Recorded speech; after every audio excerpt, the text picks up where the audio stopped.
The security guard didn't even look up when I walked past him with a half-empty bottle of imported water in my hand and a made-up name tag swinging from my chest. I nodded like I belonged, like I was supposed to be there, like my hands weren't shaking. I told myself I'd only peek. Just 5 minutes. The moment I stepped inside the glass doors of the rooftop ballroom, I saw her.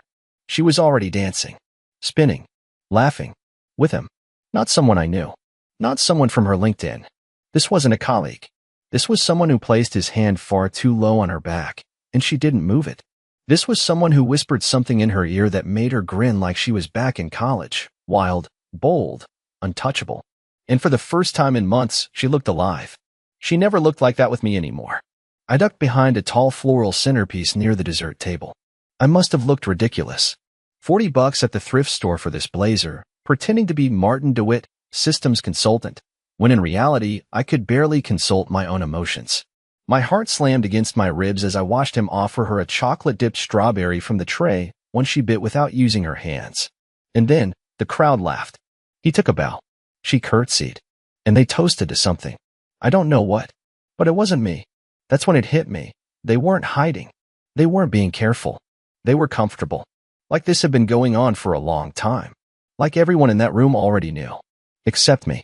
Except the idiot in second-hand shoes clutching his phone like a lifeline, recording 20 seconds of betrayal he'd probably watch 100 times later trying to figure out what went wrong. The night should have ended there. But it didn't. Because just as I turned to leave, someone tapped the mic near the stage and said, "And now, a very special guest will join us for tonight's final toast, the woman who closed the Levington deal, the one and only. Erin Thorne, my wife." Applause erupted. She strutted toward the mic, heels clicking, champagne in hand, and leaned in like a queen about to give her victory speech. And then she said it clear as glass. "To my partner, not just in work, but in life. Roman, you saved me." I couldn't breathe. Everyone clapped. Roman raised his glass and winked. They kissed. On the lips. I stumbled backward, crashed into a waiter, knocked over a tower of wine glasses. All heads turned, including hers. Her eyes met mine, and her smile vanished. For one long, dragging moment, nobody said a word. The clinking of the toppled wine glasses still echoed somewhere behind me, but my ears were ringing too loud to really hear anything else. Erin stared at me from across the ballroom, frozen mid-smile, like I had just rewound her perfect night to the one scene she didn't want played. Her body didn't move, but her eyes, wide, glassy, calculating, they didn't blink. Not once. Not even when Roman leaned in slightly to whisper something in her ear. He didn't know who I was. But she did. I didn't run. I didn't speak. I just stood there, surrounded by curious strangers in expensive clothes, all of them waiting for the story to unfold, like I was some kind of wedding crasher who'd walked into the wrong building. A waiter rushed to clean the glass around my feet. A woman in a silver dress muttered something about security. And Erin. Erin straightened her shoulders, lifted her champagne glass again, and said into the mic, "Excuse me." That was my husband. The word hit harder than anything else. Not ex, not Lowell. Not even friend. Just husband. Like a technicality. Like a warning. Like a fire she'd almost forgotten was still burning somewhere in the walls. Laughter followed. Nervous. Scattered. But the crowd accepted it. Roman clapped her back and kissed her temple. People returned to their drinks. A DJ started playing a soft, forgettable tune. And somehow, the universe moved on as if I hadn't just watched my wife declare her devotion to a stranger in front of 50 polished witnesses. She walked toward me slowly, her heels clicking on the marble like gunshots. I should have walked away. I should have disappeared back into the elevator like none of this ever happened. But I didn't. I stood there like the fool I was, like some loyal statue begging to be cracked open. When she reached me, her voice was so low only I could hear it. "What are you doing here, Lowell?" she asked, brushing a piece of hair behind her ear with that same hand Roman had just kissed. "Did you really think this would end differently?" I opened my mouth, but nothing came out. Not rage. Not sadness. Not even the questions I thought I had rehearsed in my head. I just stared at her. At this woman I barely recognized. "Please don't cause a scene," she added, softer now. "Let's not pretend you're surprised." That line broke something in me. I wanted to scream. I wanted to tell every single guest in that ballroom what she had done. I wanted to grab a microphone and spill the months of late-night anxiety, the cold dinners, the lies she served me with a kiss. But instead, I just asked one question. How long?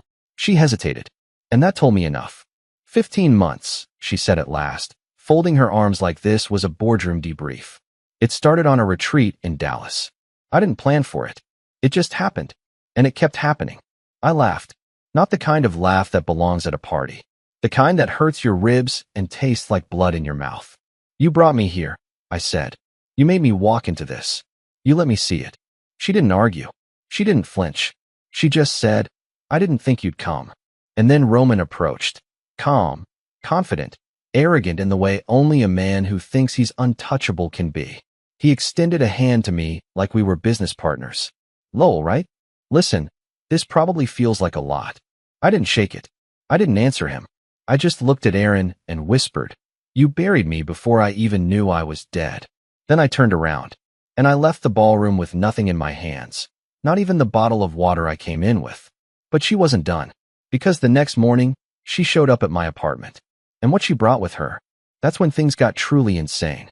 I hadn't slept. I didn't even try.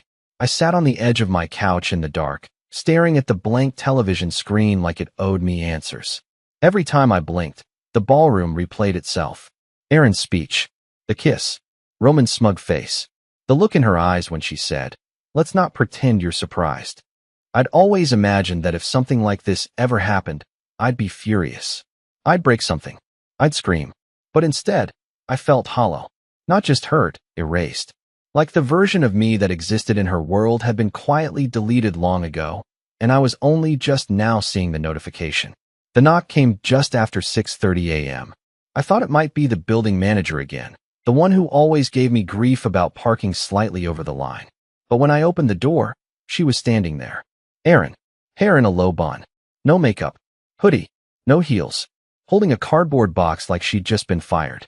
Or maybe like I had. I didn't invite her in. I just stepped aside. She walked in like it was still her apartment, like nothing had changed.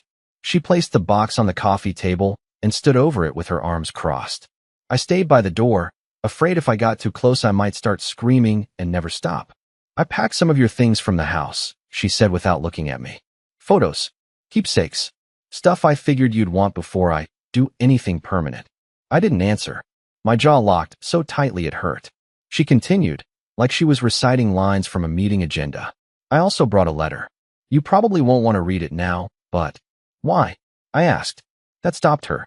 Her shoulders stiffened. Why what? All of it, I said. Why him? Why keep lying? Why bring me into a room full of strangers and announce him like you were collecting an award? Why 15 months? Why any of it? She looked at me then. Actually looked. And I saw something flicker. Regret, maybe. Or guilt. But not enough of it. I was tired of pretending we were happy, she said slowly. You always looked at me like I was some precious thing. Like I needed protecting. Like I was glass. Roman didn't look at me like that. He saw me as sharp, not fragile. I needed that. I felt my mouth go dry. So I was too kind to you? No, Lowell, she sighed. You were safe. And that stopped being enough. The box between us felt like it might explode. My fingers twitched. I wanted to pick it up and throw it out the window. Or open it and find some evidence this was all a dream. Instead, I asked, Did you ever think about just telling me the truth? She hesitated. I did. A few times. But every time I tried, you were just you. Folding laundry. Making dinner. Asking about my day. And I couldn't do it. So you let me walk into that room like a joke. That wasn't planned, she said quickly. I swear. I didn't think you'd come. I didn't even know how to explain you if someone asked. Roman knew about you, but he thought we were separated already. I let that slide. I almost laughed. Not because it was funny, but because this was how she processed betrayal. Something she let slide. I stepped forward then and opened the box. On top was a picture frame. Us, 5 years ago, at a lake house we rented with friends. She was holding a sparkler. I was kissing her cheek. She'd written forever on the back in blue ink. Underneath it was the letter. Handwritten. My name in cursive across the front. And beneath that, an envelope with banking paperwork. I stared at it for a long time before picking it up. She saw the confusion in my face and added, I transferred the rest of what we had in the joint account to your name. I don't want anything from you, Lowell. I just want to move on. I opened the envelope. She wasn't lying. Everything was signed over. I didn't thank her. She walked to the door, opened it halfway, then paused. I'm sorry it ended like this, she said quietly. It didn't end today, I replied, still staring at the frame. It ended the day you stopped correcting people who called me your friend instead of your husband. I just wasn't smart enough to notice. She didn't close the door behind her. She left it wide open, but I still felt trapped. Because later that day, I found something buried under the paperwork at the bottom of the box. And that's when I realized I'd only scratched the surface of her betrayal. I almost didn't notice it at first. The envelope with the bank paperwork had been thick, too thick, but I assumed it was just old statements or maybe copies of joint bills. I'd already started tossing them aside, not even bothering to check the dates. The numbers didn't matter anymore. The relationship had already bankrupted me in every way that counted. But then, at the very bottom of the box, wedged under the documents and the photo album with our smiling, clueless faces frozen in time, I found it. A flash drive. No label. No case. Just a plain black USB stick taped to the bottom flap with a single piece of masking tape, like someone had wanted it to stay hidden until someone really looked. My first thought was paranoia. Maybe she meant to take it out. Maybe it was just old work stuff. Or taxes. Or something left over from our shared desktop I'd forgotten about. I stared at it for nearly 2 minutes before even touching it. But something about how deeply it had been tucked away felt off. Like it had weight beyond its size. Like it wasn't meant for me, but wasn't meant to be left behind either. I plugged it into my laptop. There were only 2 files. The first was a video. The second, a folder labeled Property. My stomach turned before I even clicked. I opened the video first. I had to. It started in a hotel room. One of those modern suites with mood lighting and white furniture. The camera was clearly set up on a tripod. The angle was deliberate. The frame centered. This wasn't a random phone recording. This was planned. Erin walked into view first, wearing the same green silk dress she had on during the company mixer. She smiled at the lens, a smile I hadn't seen in months. A private, shameless kind of smile. And then Roman walked into the frame. I didn't watch the whole thing. I couldn't. After 20 seconds, I slammed the laptop shut and backed away like it had burned me. My chest was caving in. My face was hot. It wasn't just the betrayal. It was the ease. The comfort.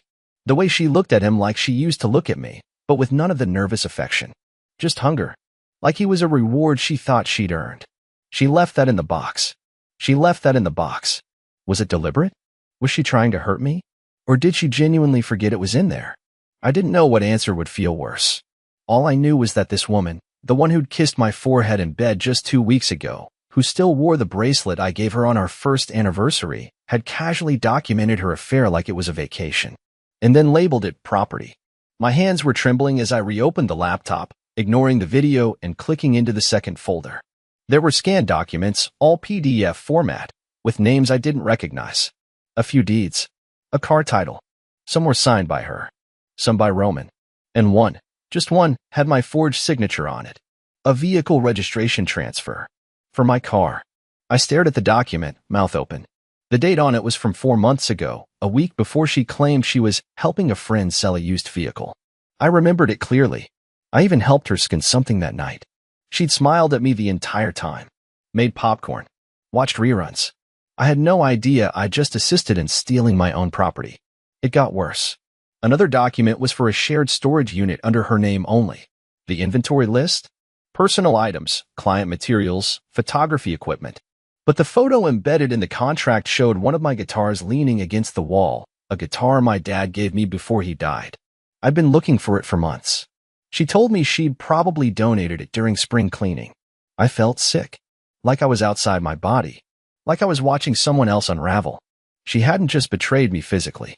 She'd started erasing me, bit by bit, slowly, quietly, stealing pieces of me and tucking them away while I made her coffee every morning and asked how her day was going. I shut everything down, pulled the drive out, and stared at it in my palm. I should have felt broken, but I didn't. Not exactly. I felt something new, something worse, like a ghost in my own life. And still, I had no idea what to do. Because just 2 hours later, my phone buzzed with a message from a number I didn't recognize. Check the Dropbox outside 421 Harding Avenue. She left something else. And just like that, I realized. This wasn't over. Not even close. I don't know what kind of person I expected to become after everything. Some people get angry. Some people seek revenge.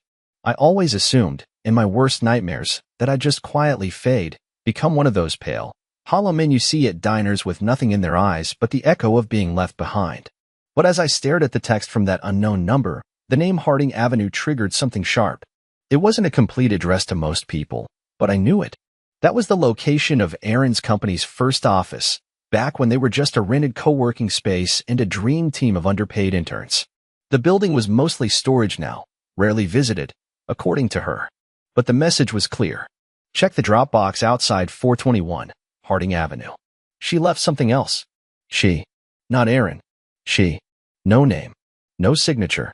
And yet whoever sent it knew more than they should have. I sat in the car for 20 minutes after I parked beside the old brick building. It was early evening, overcast, and the street was nearly deserted except for a flickering street lamp and a rusted-out food truck that looked abandoned. The building loomed with boarded windows and a padlocked side door, the kind of place you'd walk past faster at night. But sure enough, there it was, a drop box on the far left wall, metal and scratched, the kind used for document returns or key drops. It looked empty. But when I opened it, I felt the weight before I saw the contents. A large manila envelope sat inside, sealed with red tape and marked only with a black X across the front. There was no writing, no label. Just that. I took it back to my car and locked the doors before opening it. My fingers trembled as I peeled back the flap. Inside were photographs. Not printed ones, real, old-school photographs on glossy paper, some bent at the corners. At first, I couldn't tell what I was looking at. They were dark, grainy, taken at night.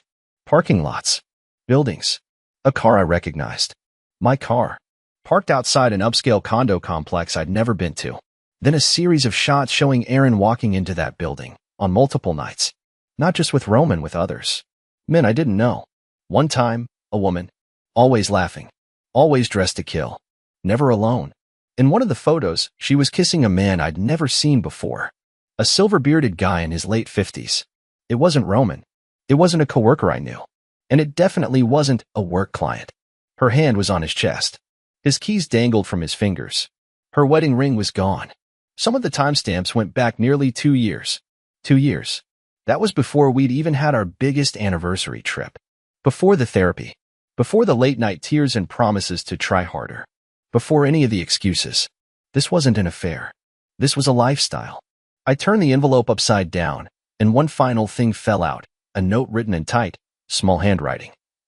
If you're ready to know what she's really been doing, meet me at Blackridge Storage Unit 12. Tomorrow. Noon. No signature. No contact info. No hint who it was from. But I already knew what I had to do. I couldn't explain it. Maybe it was stupidity. Maybe it was obsession. Maybe I just needed to believe there was still something to find, something that would make this feel less like I'd been living in someone else's costume for the past decade. I barely slept that night. My dreams were a mess of faces I didn't recognize and voices I couldn't place. My own voice sounded unfamiliar in my head, smaller somehow. Even more so when I woke up at 5 a.m. and caught my reflection in the mirror. I looked like a man who'd been buried and was still trying to claw his way out. Blackridge Storage was on the edge of town, the kind of facility that didn't ask questions and operated 24/7 through a keypad and a rusting fence. I arrived early, parked far from the entrance, and waited in my car, just watching the units from a distance. Everything felt like a trap. My heartbeat wouldn't settle. At 11:59 a.m., a small black hatchback pulled up near Unit 12. A woman stepped out. I didn't recognize her at first, short brown hair, large sunglasses, heavy coat despite the weather. But when she pulled off the glasses, my blood ran cold. It was Chloe, Aaron's former assistant. The one who vanished last year without any explanation. Aaron had told me she found a better job and moved on. But Chloe looked nervous now, pale, like she was hiding just by standing still. She motioned for me to follow. I got out slowly. The air smelled like dust and rust. We walked to Unit 12 in silence.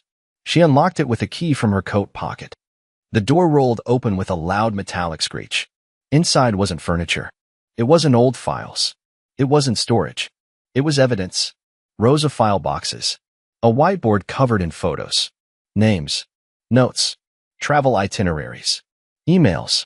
Receipts. Half of it connected by red thread. Aaron's face in the center. Roman's off to the side. And at least 4 other people I didn't recognize. Chloe turned to me and said quietly, "She wasn't just cheating on you, Lowell. She was building something. And you were supposed to be the last one to find out. I stood there, stunned, barely breathing. Building what? Her eyes didn't waver. A business. A scam. A partnership. A network. And just like that, the infidelity became the least of my worries. I didn't speak. I couldn't. I just stood there in the cold steel mouth of Unit 12, staring at what looked like a crime documentary exploding in real time. There were no cobwebs, no dust. Everything was recent, deliberate, clean. Someone had been here not days ago, but hours.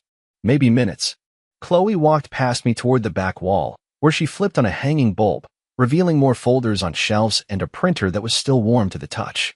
I didn't know how to reach you, she said, glancing over her shoulder. But I knew you'd come eventually. She always underestimates how far people are willing to go once they feel betrayed. My mouth was dry. I looked around again, trying to make sense of what I was seeing. Photos of Erin, not just in social settings, but in boardrooms, airports, lounges, sometimes with Roman, sometimes not. One showed her shaking hands with a man whose face was blurred out, next to a briefcase. Another was of a check, 6 figures, with her signature on the back and a business name I'd never heard of, Orion Strategies LLC. Start talking, I finally croaked. From the beginning. Chloe took a deep breath, then nodded. Erin started Orion Strategies with Roman and a man named Greg Taylor. They called it a private client consultancy, but that's just code for something else. Their clients were wealthy, mostly men, mostly married, looking for discretion. Sometimes it was image management. Sometimes business favors. But a lot of it, most of it, was manipulation. High-end relationship engineering. Staging affairs. Manufacturing leverage. Blackmail setups. I didn't know the full picture until it was too late. I felt the floor tilt under me. You're saying she runs a service that helps people cheat? Chloe shook her head. Not exactly. She builds false relationships that look real. Sometimes for money. Sometimes to help a client gain control in a divorce. Sometimes just to damage someone's reputation. And she's good at it. Cold. Calculated. Erin never gets her hands dirty. She lets other people fall in love with her, ruin themselves, then walks away with everything. I grabbed one of the folders off the shelf and opened it. Inside were printed emails. My name came up more than once. There was even a calendar marked with Phase 2, disengagement from Elle. My chest went cold. You were her cover, Chloe added. The husband. The stability. The background noise. You made her believable. But she never planned to keep you in the end. That's why she got sloppy. Roman wasn't even supposed to last this long. My fingers clenched the folders so tightly the edges bent. Why are you showing me this? Why now? She hesitated. Because I was her test run. I didn't even realize it. I fell for her too. Thought she was empowering me, mentoring me. Then she made me sign something I didn't understand, and suddenly I was the fall guy for one of her clients' tax scandals. I lost my job. Almost got investigated. She paid me to disappear. I took the money. But I kept copies. My brain was spinning. Every moment I thought had been real. Every quiet evening, every trip, every apology, all of it was a prop in some carefully engineered performance. My own marriage had been a business strategy. And yet somehow, I still wanted to find a reason to doubt it. To believe Chloe was exaggerating, misinformed, bitter. But then she opened one last drawer. Inside was a stack of handwritten letters, all addressed to me. Some dated over a year ago. They were written by Erin, and they were never meant to be sent. Chloe handed me the top one. I didn't read these. I couldn't. But she brought them here. Stored them here. And that means something. I unfolded the first letter and immediately recognized her handwriting. Neat, sharp, always slanting slightly to the left. The opening line made my heart stop. Lowell, if you're reading this, then I failed to keep you innocent. I never meant for you to become part of the collateral. I couldn't keep reading. Not yet. The Erin I knew or thought I knew was unraveling, and this time not because of her lies, but because of the tiny, terrifying truth underneath, that somewhere in the middle of using me, she might have actually loved me. Or she loved what I gave her. Security. Normalcy. A mask. And now that the mask had fallen, I didn't know who I was without it either. I looked up at Chloe, my voice barely audible. What do I do with all this? She didn't blink. You don't destroy her. You outsmart her. That's the only thing she doesn't expect. I stared back down at the files. At the evidence. At the letters. Somewhere, Erin was still moving pieces on the board. Still calculating. Still pretending to be everything to someone who didn't know they were next. But for the first time, I wasn't a piece. I was something else now. And she had no idea what I'd do next. The air outside the storage unit was colder than I remembered, or maybe I just felt different walking back to my car with that envelope of letters clutched to my chest like a detonator. I didn't drive home. I couldn't. Instead, I parked in the back lot of a 24-hour diner and sat in the dark for over an hour, watching my windshield fog over from my breath, reading the first few lines of each letter and stopping every time my chest started to seize. They weren't confessions. Not really. They were rehearsals. Test runs for guilt.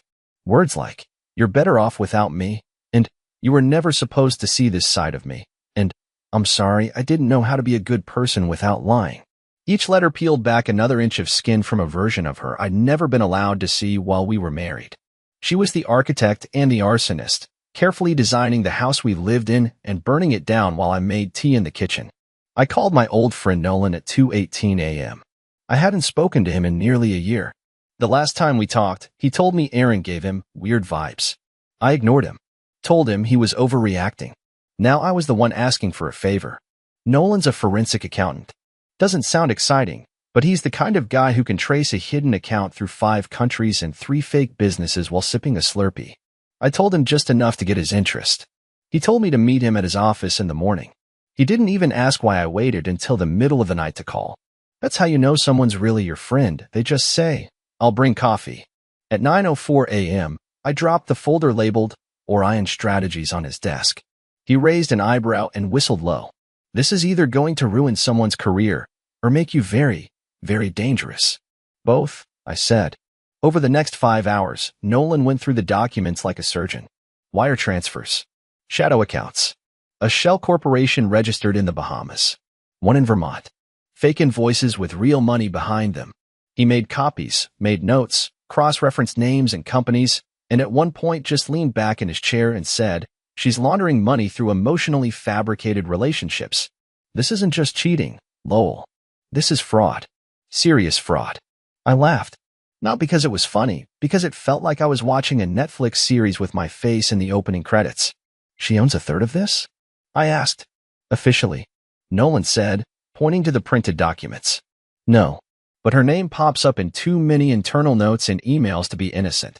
She's the ghost director. She's pulling strings from behind the scenes. What happens if this goes public?" He didn't even hesitate. "She'll lose everything. Her career, her legal protection, maybe even her freedom. And so will Roman. But that's the thing, man, she's banking on you not having the stomach to go nuclear." That line stayed with me. Was he right? Had she studied me so closely, memorized my patience, my soft-spoken tendencies, my chronic indecision, that she thought even now, after all of this, I wouldn't strike? She thought I'd walk away, like I always did. But then I remembered the last line of the final letter, the one written in blue pen, no date, no greeting, just one line scribbled on the back of an old business card. "You were supposed to stay quiet, because you're safe. Please stay safe, Lowell." That wasn't guilt. That was a warning. She knew exactly how dangerous her world was. She built it. And she knew if I ever really saw it, someone else might want me gone. Nolan printed me copies of everything. Gave me a burner phone. Told me to keep everything in a secure place and not to contact her again unless I had protection. His tone had changed. He wasn't speaking as a friend anymore. He was speaking as someone who'd seen people vanish over far less. By that evening, I'd made 3 decisions. I wasn't going to confront Erin. Not yet. I wasn't going to destroy her. Not directly. I was going to leak every single file to the one place she feared more than court, her company's compliance board. Not from me. From a concerned party. Anonymously. Let them tear each other apart from the inside. Let Roman try to wriggle out of the mess. Let her scramble to clean up the pieces she thought were buried. Let the empire she built on charm, lies, and control collapse under its own weight. All I had to do was press send. But as I hovered over the final email draft that night, a new message popped into my inbox. No subject, no sender, just a single line of text. "You think this ends with her?" Attached was a photo, not of Erin, not of Roman, but of me, taken that morning, outside Nolan's office, from a distance. And suddenly, I realized I wasn't just uncovering a scheme. I was stepping into something far more dangerous. And someone was already watching. The photo haunted me. It wasn't blurry or accidental. It was crisp, deliberate, taken from across the street, angled through the glare of a parked car's window. Whoever had sent it knew exactly what they were doing. It wasn't just surveillance. It was a message. They knew where I was. They knew I wasn't staying silent. And for the first time in this entire nightmare, I felt fear wrap around my ribs in a way heartbreak never could. This wasn't just about betrayal anymore. This was survival. But fear has a funny way of crystallizing purpose. I could have backed off. Could have deleted everything. Packed a bag and vanished. But instead, I did something that would have shocked even the old version of me, the version Erin thought she'd broken. I printed every document, every photo, every transaction. I sorted them into folders marked with bright red tabs and mailed them, physical copies, to 3 separate places: a financial crimes unit I found in Atlanta, the ethics board of her company, and a trusted investigative journalist Nolan had a connection with. I didn't sign my name. I didn't include a return address. I used gloves, wore a hoodie, dropped each envelope at a separate blue mailbox across the city. Then I turned off my phone, packed my laptop, and drove west. Not to disappear, but to start over. I ended up in Asheville, North Carolina. It's a quiet town tucked into the mountains, full of bookstores and farmers markets and winding trails that smell like pine after it rains. I got a temporary place through a friend of Nolan's, nothing fancy, 1 bedroom, creaky floorboards, a view of trees instead of traffic. I started freelancing again. I fixed up an old bicycle someone left behind in the garage. I went to coffee shops where nobody knew my name. And for the first time in what felt like years, I exhaled. The fallout hit a month later. The news broke in whispers first, a scandal rocking a mid-sized PR firm in Atlanta. Terms like insider manipulation, offshore laundering, and undisclosed third-party operations were thrown around in carefully worded press releases. Roman stepped down. Erin went silent. A few staff members resigned. Some cooperated with authorities. A federal investigation was mentioned in one article, but it disappeared after that. She never reached out again. And I didn't need her to, because I wasn't the same man she left behind at that ballroom. I was someone who finally saw the whole picture and walked away from it without needing to burn it down. I kept one thing from all of it, though. A single photo. Not of Erin, not of Roman, but of me sitting on the edge of a mountain trail in Asheville, sweaty, tired, smiling for the first time without effort. Nolan had visited, snapped it without me noticing, and mailed it to me later with a note that said, "This is what rebuilding looks like." Sometimes I stare at that photo and wonder how close I came to losing myself completely. Sometimes I reread those letters Erin wrote and realize they were never about love. They were about power disguised as vulnerability. But mostly, I don't look back anymore. I still drink my coffee slowly. I still hate early mornings. I still talk to myself when I'm nervous. But now, I do all of that knowing one thing. She didn't break me. She freed me. And for the first time in years, I'm exactly where I'm supposed to be.